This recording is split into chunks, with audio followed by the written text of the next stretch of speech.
வணக்கம். நான் doctor Murali, consultant plastic surgeon, Kaveri hospital. இன்னைக்கு நம்ம சர்க்கரை நோயினால பாதங்களுக்கு ஏற்படுற பாதிப்புகளை பற்றியும் அதை எப்படி நம்ம பாதுகாக்க முடியுன்றத பற்றி பார்க்க போகிறோம். ஸோ நம்ம வீட்டில் கேள்விப்பட்டிருப்போம், நிறைய பேருக்கு சுகர் இருக்கிறவங்களுக்கு காலில் புண்ணு வந்துருச்சு, அது ரொம்ப நாள் ஆறவே மாட்டேங்குது, என்ன ட்ரெஸ்ஸிங் பண்ணாலும் ஆறலை, டாக்டர் பார்க்குறப்போ வந்து அந்த விரலை எடுக்கணும்னு சொல்லுவாங்க, இல்லை வந்து பாதத்தை எடுக்கணும்னு சொல்லியிருப்பாங்க, காலை எடுக்கணும்னு சொல்லியிருப்பாங்க. ஸோ இதெல்லாம் எதனால் வருது, இதனால் நம்மளால ஏன் ஆற்ற முடியல, இந்த புண்ணு ஏன் ஆற மாட்டேங்குது அப்படின்ற காரணத்தை நம்ம ஃபர்ஸ்ட் புரிஞ்சுக்கணும். இதுக்கு மிக முக்கியமான 3 காரணங்கள் இருக்கு. ஒன்று வந்து நியூரோபத்தின்னு சொல்றது, அதாவது காலுக்கு பாதத்துல உள்ள நரம்புகள்ல பாதிக்கிறது. அது சுகர் பேஷண்ட்ஸ்க்கு வந்து ரொம்ப காமனான பாதத்தை நடக்கக்கூடியது.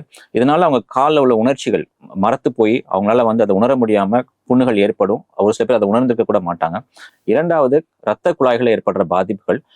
சின்ன சின்ன ரத்த குழாய்களை, நம்ம ஹார்ட்ல உள்ள ரத்த குழாய்கள் எப்படி பாதிக்குதோ அதே மாதிரி பாதத்தில் உள்ள ரத்த குழாய்களும் அடைப்புகள் ஏற்பட்டு அதை புண்ணை ஆற விடாமல் நீண்ட நாள் ஒரு புண்ணா இருக்கிறதுக்கான வாய்ப்புகள் நிறைய இருக்கு. மூன்றாவது, அந்த ஜாயிண்ட்ஸ், அதாவது எலும்புகள் ஏற்படுற பாதிப்புகள். இந்த 3 பாதிப்புகளையும் நம்ம வந்து அலட்சியமா விட விட அந்த பாதங்களோட புண்ணு ஆறி வரக்கான தன்மை வந்து குறைஞ்சிக்கிட்டே போகும். நம்மளால அந்த பாதத்தை காப்பாற்ற முடியாம கூட போகும். ஸோ இந்த 3 விஷயங்களையும் வந்து நம்ம எப்படி கண்டறியணும் அப்படின்றத பற்றி நம்ம இதில் பார்க்க போகிறோம். ஸோ முதலாவதாக பார்த்தீங்கன்னா நரம்புகள் பாதிப்பு. ரொம்ப நாள் சர்க்கரை இருக்கிற பேஷண்ட்ஸ்க்கு என்ன ஆகும்னா வந்து நரம்புகளில் ஒரு விதமான மூலப்பொருள் வந்து டெபாசிட் ஆகி அது வந்து நரம்போட வேலைகளை சரிவர செய்ய விடாம பாதத்துல வந்து உணர்ச்சிகளை கம்மியாகும். நிறைய பேர் சொல்ல கேட்டிருப்போம் நம்ம, காலில் வந்து எனக்கு வந்து முள்ளு குத்துன மாதிரி எனக்கு எப்பயுமே இருக்கு, ஒரு நீடில் வச்சு ஒரு ஊசி வச்சு குத்துற மாதிரி ஒரு ஃபீல் இருக்குன்னு சொல்லுவாங்க. அதுதான் வந்து ஸ்டார்டிங் ஸ்டேஜ் ஆஃப் நியூரோபத்தின்னு சொல்லுவோம். அதுக்கு அடுத்த ஸ்டேஜ் வந்து அவங்க காலில் வந்து மதமதப்பு ஏற்படுறது. மூணாவதா வந்து அவங்க காலில் செப்பல் போட்டுக்கிறது அவங்களால உணர முடியாது, நடந்து போயிட்டே இருப்பாங்க, செப்பல் கலந்து அப்படியே தனியா போயிடுதுன்னு சொல்லுவாங்க. நாலாவதா வந்து சில பேருக்கு வந்து கால் ஏதாவது சூடா ஏதாவது பட்டிருந்தாலோ இல்லை சூடான தரையில நடந்திருந்தாலோ அவங்க வந்து உணர்ந்துக்கவே மாட்டாங்க.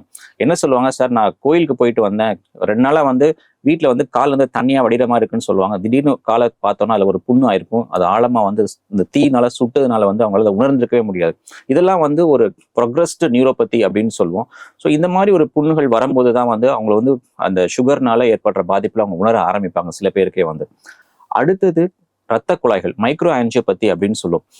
பெரும்பாலான இரத்த குழாய்கள் பாதம் வர்ற வரைக்கும் நல்ல ரத்த ஓட்டம் இருக்கும். ஆனால் பாதத்துக்கு வரும்போது அந்த இரத்த குழாய்கள் வந்து மரத்தோட வேறு மாதிரி விரிவடைஞ்சிரும். அது அந்த இரத்த குழாய்கள் ஏற்பட சின்ன சின்ன அடைப்புகள். உதாரணத்துக்கு சொல்ல போனா நம்ம ஹார்ட் அட்டாக்னு சொல்றோம். அதாவது ஹார்ட்ல உள்ள இரத்த குழாய்கள் ஏற்பட அடைப்புகள். அதை நம்ம எவ்வளவு சீரியஸா எடுத்துக்கிறோமோ அதே மாதிரிதான் பாதத்துல உள்ள அந்த இரத்த குழாய்களும் அடைப்புகள் ஏற்படும். அது ஏதாவது ஒரு புண்ணு வரும்போதோ இல்லை அதுல வந்து ஒரு அடிபடும் போது தான் வந்து அந்த புண்ணு ஆறா புண்ணாகும். அதுக்கான காரணம் வந்து அதுக்கு சரியான ரத்த ஓட்டம் இல்லாத காரணத்தினால் அது ஆறாமல் இருக்கும். நம்ம என்ன மாதிரியான ட்ரெஸ்ஸிங் பண்ணினாலும் அந்த புண்ணு ஆறப்போவது கிடையாது. மூன்றாவது ஆர்த்ரோபதின்னு சொல்லுவோம், அதாவது எலும்புகள்.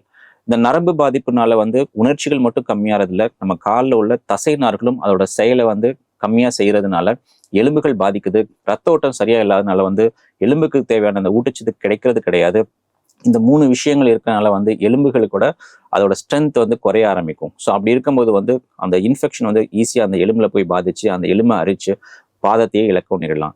இந்த 3 முக்கியமான காரணங்களை வந்து நம்ம ஒவ்வொரு ஸ்டேஜ்லையும் நம்ம வந்து அதை கரெக்டா அணுகி அதை வந்து நம்ம வந்து செட்டில் பண்ணாதான் அந்த காலை நம்ம மேற்கொண்டு காப்பாற்றி கொண்டு வர நம்மளால முடியும்.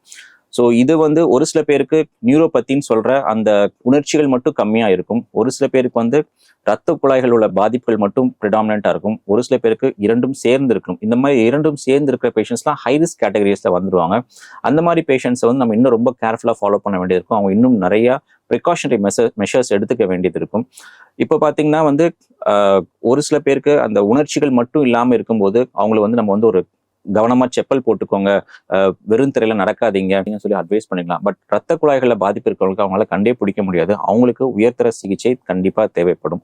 இது சம்பந்தமா யார் யார் எந்தெந்த பேஷண்ட்ஸ் ஹை ரிஸ்க்ல இருக்கிறாங்க, இது எப்போ இன்டர்வீன் பண்ணணும், இது வந்து இதுக்கான ரெட் ஃபிளாக் சைன்ஸ் அப்படின்னு சொல்லுவோம், எதெல்லாம் ஒரு சயின்ஸ் டெவலப் ஆகும்போது நம்ம வந்து மருத்துவரை அணுகணும் அப்படிங்கிறத வந்து இன்னும் வரக்கூடிய வீடியோஸை நம்ம நிறைய டீட்டெயிலாக பார்க்கலாம். தேங்க்யூ.